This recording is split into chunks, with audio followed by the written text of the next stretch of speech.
आप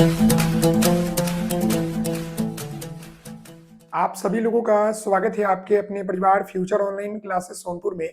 और आज हम इस वीडियो में बिहार डीएलएड एंट्रेंस एग्जाम 2024 के लिए हिंदी के प्रैक्टिस सेट 4 को लेकर आया हूं, जिसमें महत्वपूर्ण हम लोग 25 प्रश्नों को करने वाले हैं। क्योंकि आपके डीएलएड एंट्रेंस एग्जाम में हिंदी का महत्व जो है काफी ज्यादा रह जाता है, क्योंकि आपका यहाँ से 25 प्रश्न पूछे जाते हैं। और ऑलरेडी हमने जो है सेट नंबर 3 तक करा दिया है, और इसके प्रैक्टिस सेट भी करा रहा हूँ, और थ्योरी सेट भी जो है इसका चल रहा है, जहां पर हमने 2-3 चैप्टर को पढ़ा है। और अभी हम जो है डीएलएड एंट्रेंस एग्जाम को लेकर हिंदी के प्रैक्टिस सेट 4 को करेंगे, जिसमें महत्वपूर्ण हम लोग 25 प्रश्न करेंगे। ऑलरेडी हमने जो है आपके सेट नंबर 3 तक कंप्लीट करा दिया है, आपको प्ले लिस्ट में वीडियो मिल जाएगी। तो चलते हैं प्रश्न के ऊपर, और आपसे निवेदन करेंगे कि वीडियो को लाइक शेयर जरूर कर दीजिएगा।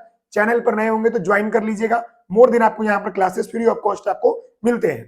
तो यहाँ पर ध्यान दीजिएगा, जो ये आपका पहला प्रश्न है इसको देखिएगा। ये बोला है कि विश्व हिंदी दिवस जो है किस तिथि को मनाया जाता है। ये हिंदी का एक महत्वपूर्ण जीके का भी प्रश्न बोल सकते हैं, और हिंदी से जुड़ा हुआ है तो इसको हमने हिंदी में ले लिया है। विश्व हिंदी दिवस जो है किस तिथि को मनाया जाता है, ये यहाँ पर प्रश्न पूछा है। यहाँ पर ऑप्शन देखिएगा तो यहाँ पर है 10 दिसंबर, 10 जनवरी, फिर यहाँ पर है 14 सितंबर, और फिर यहाँ पर है 14 नवंबर। बताइएगा क्या होगा। तो मैं आपको बताना चाहूंगा कि हिंदी दिवस जो है भारत में मनाया जाता है, और विश्व हिंदी दिवस की बात नहीं किया है। यहाँ पर आपका प्रश्न बोला है विश्व हिंदी दिवस, तो विश्व हिंदी दिवस जो है ना, ये आपका जो है 10 जनवरी को मनाया जाता है। तो इसका आंसर होगा ऑप्शन आपका बी हो जाएगा। और बहुत सारे बच्चे जो है 14 सितंबर लगा रहे होंगे ऑप्शन सी, लेकिन यह गलत हो जाएगा, क्योंकि यह आपका जो है भारत में हिंदी दिवस मनाया जाता है।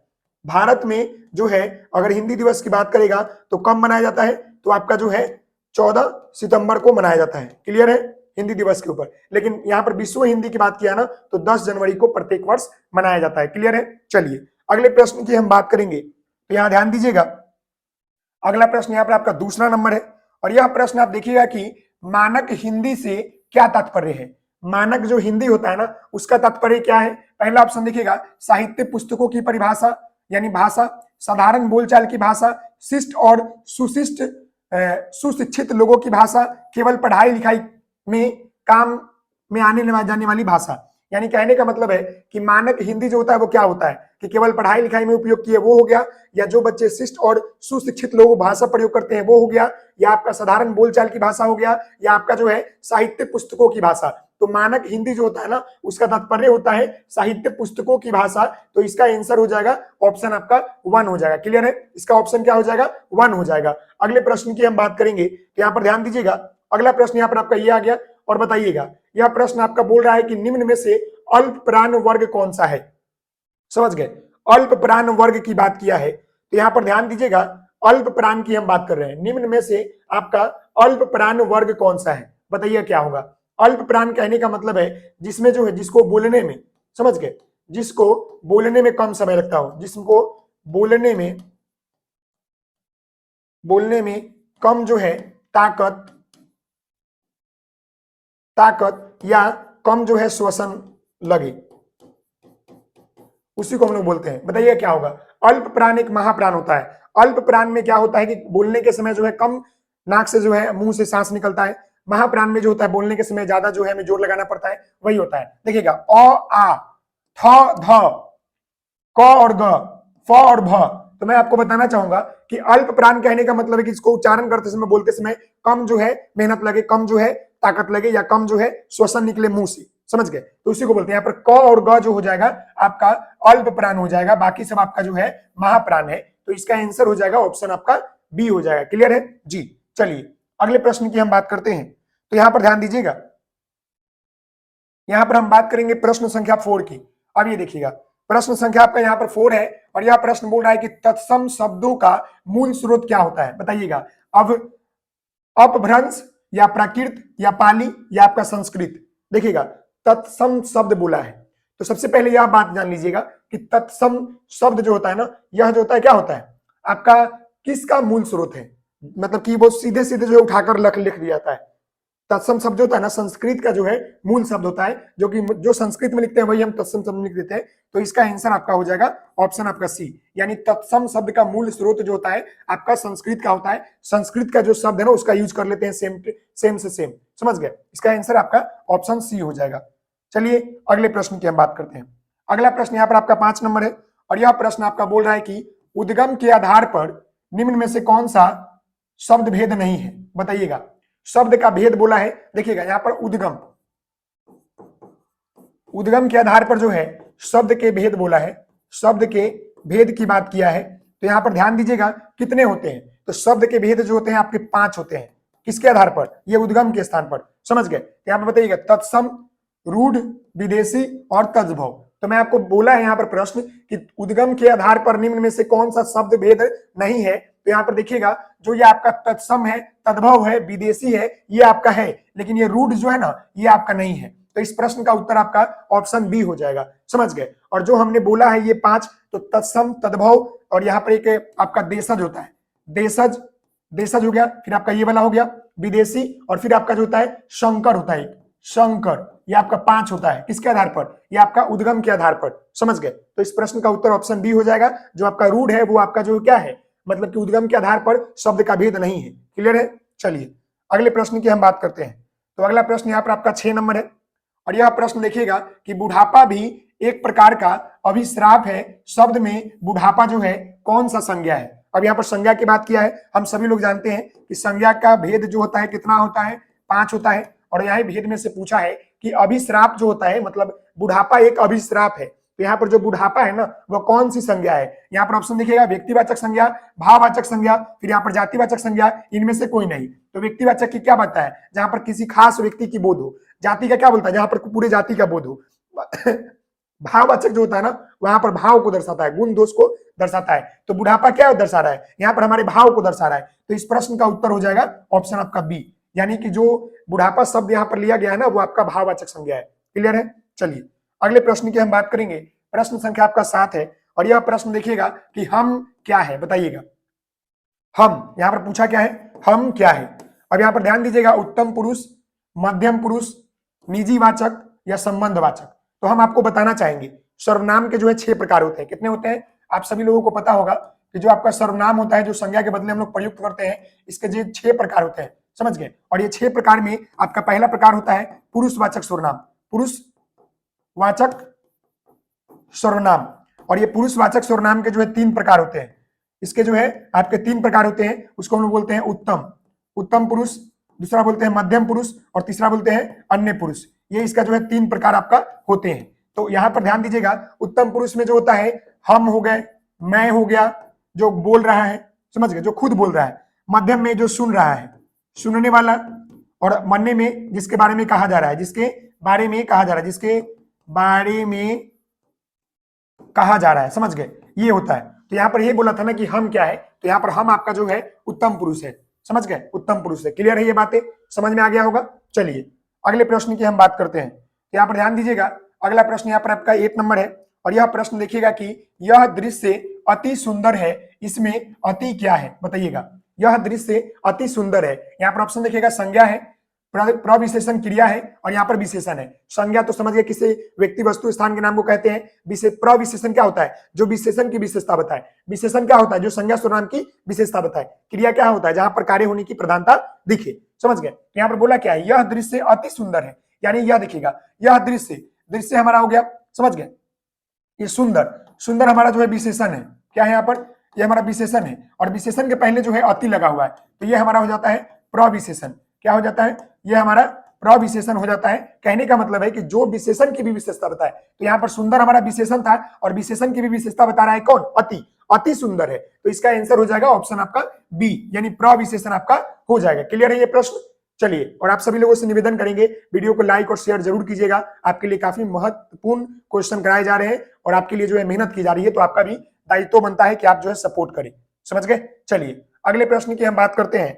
प्रश्न संख्या हम यहाँ पर 9 की बात करेंगे और ये बोला है कि अव्यय कितने प्रकार के होते हैं, बताइएगा। अव्ययों की संख्या कितनी है, यहाँ पर ध्यान दीजिएगा 4 होते हैं कि 5 होते हैं कि 7 होते हैं, यहाँ पर 6 होते हैं, बताइएगा। प्रश्न संख्या आपका 9 है और अव्यय की प्रकार बोला है। तो देखिए अब व्यय की बात करेंगे तो ये आपका जो है 4 प्रकार के होते हैं। कितने प्रकार के होते हैं? 4 प्रकार के होते हैं, याद रखिएगा, समझ गए। संबंध, विस्मयादि, ये सब होते हैं, सर्वनाम ये होते हैं, समझ गए। चलिए अगले प्रश्न की हम बात करेंगे, प्रश्न संख्या आपका 10, और ये 10 नंबर प्रश्न है कि जेठ जो होता है ना शब्द का स्त्रीलिंग रूप की रूप क्या होगा, समझ गए। लिंग जो होते हैं आपके 2 प्रकार के होते हैं, आप सभी लोगों को पता होगा, समझ गए। एक आपका स्त्रीलिंग पुल्लिंग, दूसरा आपका, क्लियर है ना जी। तो वही बोला है कि जेठ का जो है पुल्लिंग शब्द क्या होगा, यानी स्त्रीलिंग क्या होगा। जेठिन, दूसरा जेठराइन, और तीसरा जेठरानी और जेठानी। तो बताइएगा, मैं आपको बताना चाहूंगा जो ये आपका जेठ शब्द है ना, ये क्या है, पुरुष है, समझ गए। और इसका स्त्रीलिंग बनाने के लिए हम लोग जेठ में जेठानी बनाते हैं। तो इस प्रश्न का उत्तर आपका ऑप्शन डी हो जाएगा। क्या हो जाएगा? डी हो जाएगा। जेठ शब्द का जो आपका क्या होता है, जेठ शब्द का आपका जो स्त्रीलिंग बनता है वो आपका जेठानी बनता है, समझ गए। चलिए अगले प्रश्न की हम बात करेंगे। तो यहाँ पर अगला प्रश्न देखिएगा 11 नंबर, और यह प्रश्न आपका बोल रहा है कि तिथि जो शब्द है ना इसका बहुवचन क्या होगा। तिथि समझते हैं ना, डेट जो हम लोग बोलते हैं, तो इसका बहुवचन क्या होगा। देखिएगा तिथियों, यहाँ पर है तिथिये, फिर यहाँ पर है तिथिया, और यहाँ पर आपका है इनमें से कोई नहीं। तो जो आपका तिथि शब्द है ना इसका बहुवचन जो होता है आपका, तिथि शब्द का अगर हम बात कर लेंगे बहुवचन में, समझ गए, तो ये आपका होता है तिथिया। क्लियर हो जाएगा। इसका क्या होता है? तिथिया होता है। तो इस प्रश्न का उत्तर क्या हो जाएगा? ऑप्शन आपका सी हो जाएगा। क्लियर है। प्रश्न संख्या आपका 11, इस प्रश्न का उत्तर आपका सी हो जाएगा, तिथिया। अगले प्रश्न की हम बात करते हैं। अगला प्रश्न यहाँ पर आपका 12 नंबर है, और यह प्रश्न देखिएगा कि स्वागत शब्द का निहित जो है उपसर्ग बताइएगा। उपसर्ग का मतलब समझ लीजिए आप सभी लोग, जो शब्द के पहले लगता है, शब्द के पहले लगता है, शब्द के पहले लगता है,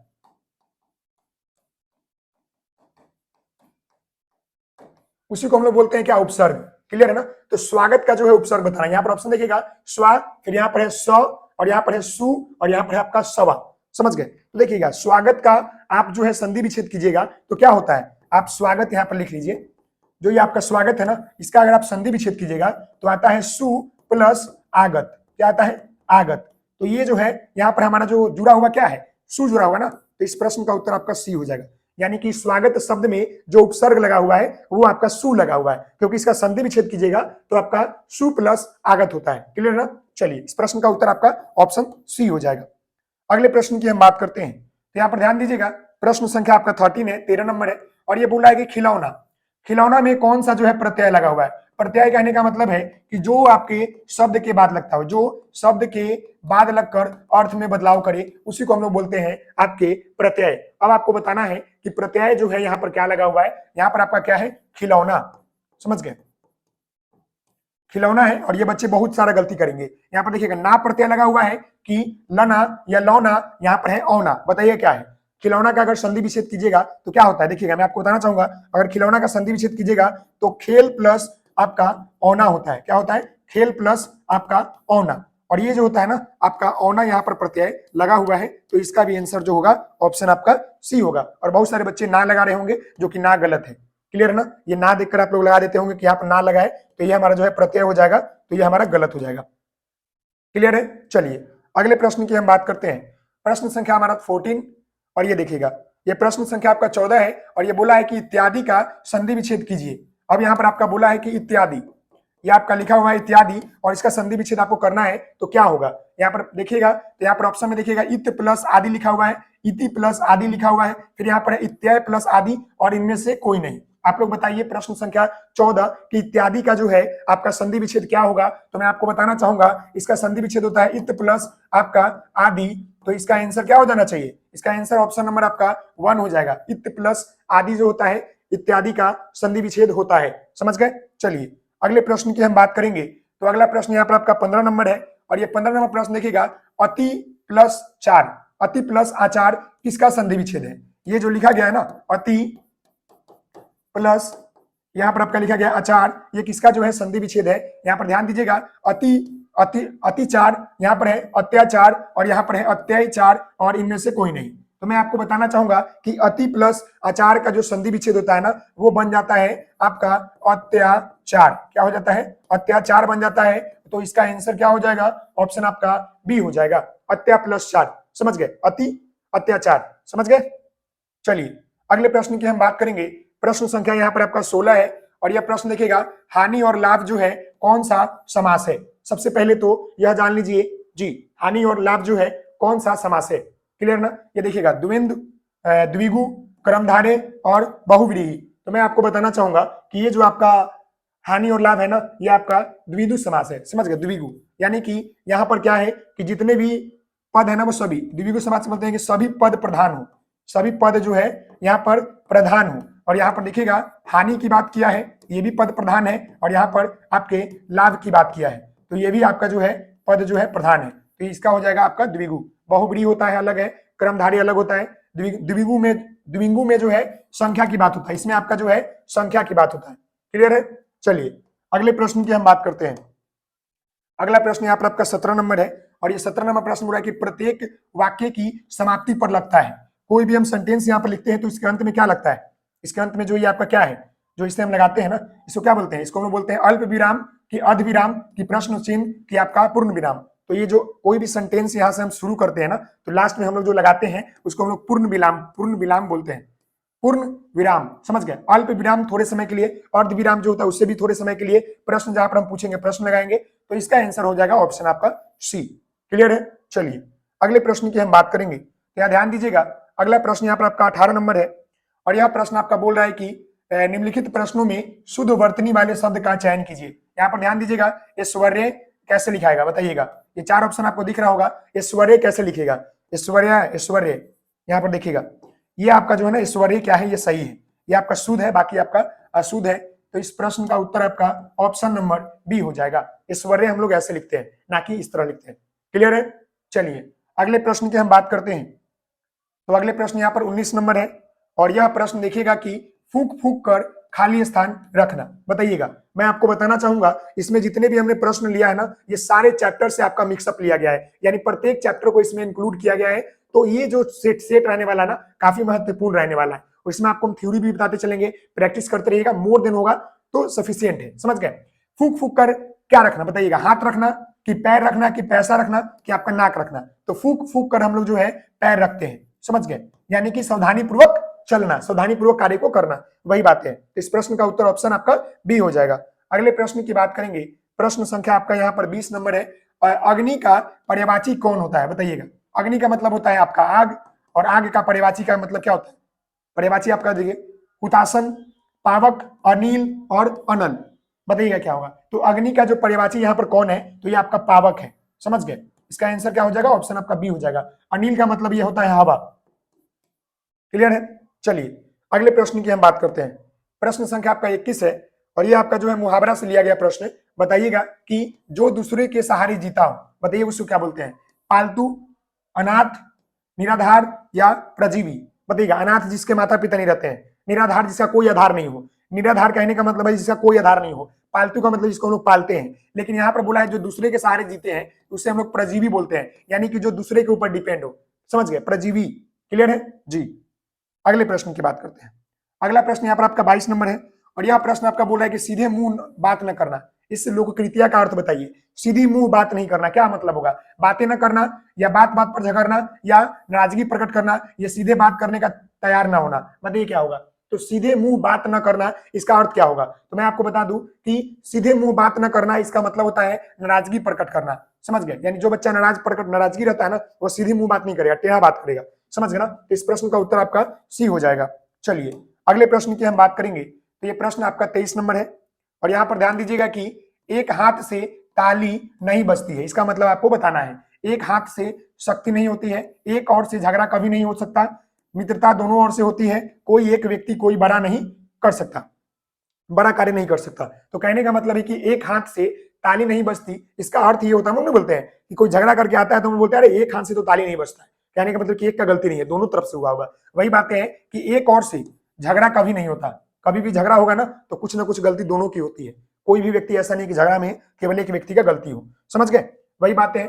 अगला प्रश्न यहाँ पर आपका 24 नंबर है और बताइएगा कि काव्य में कितने रस माने गए जाते हैं? रस के प्रकार कितने आप सभी लोग जानते होंगे? 6 है कि 9 है कि 7 है कि आपका 10 है? तो जो आपका रस है ना, इसके जो प्रकार है वो कितने हैं काव्य के अनुसार? वो आपका 9 है। तो इस प्रश्न का उत्तर आपका बी हो जाएगा। कितना हो जाएगा? बी हो जाएगा। समझ गए? बाकी हम आपको रस पढ़ाएंगे, टेंशन नहीं लेना है।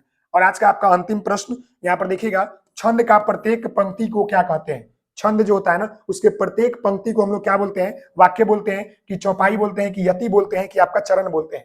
तो मैं आपको बताना चाहूंगा कि छंद जो होते हैं ना, वह प्रत्येक जो आपका पंक्ति होता है उसको हम लोग जो है चरण बोलते हैं। क्या बोलते हैं? चरण बोलते हैं। तो इस प्रश्न का उत्तर आपका सी हो जाएगा। समझ गए? अब आप सभी लोग मुझे कमेंट करके बताइएगा कि सेट नंबर आपका जो है 4 था, जिसमें हिंदी का हमने इसमें 25 महत्वपूर्ण प्रश्न किया। समझ गए? और आप लोग जो है मुझे कमेंट कीजिए और बताइए कि आपके जो है कितने सही हो रहे हैं और कैसा क्लास लगा। जरूर आप लोग जो है शेयर सब्सक्राइब जरूर कीजिएगा। चैनल पर नए होंगे तो अधिक से अधिक शेयर कीजिएगा। मिलते हैं नेक्स्ट वीडियो में, तब तक के लिए धन्यवाद। जय हिंद, जय भारत। ओके जी।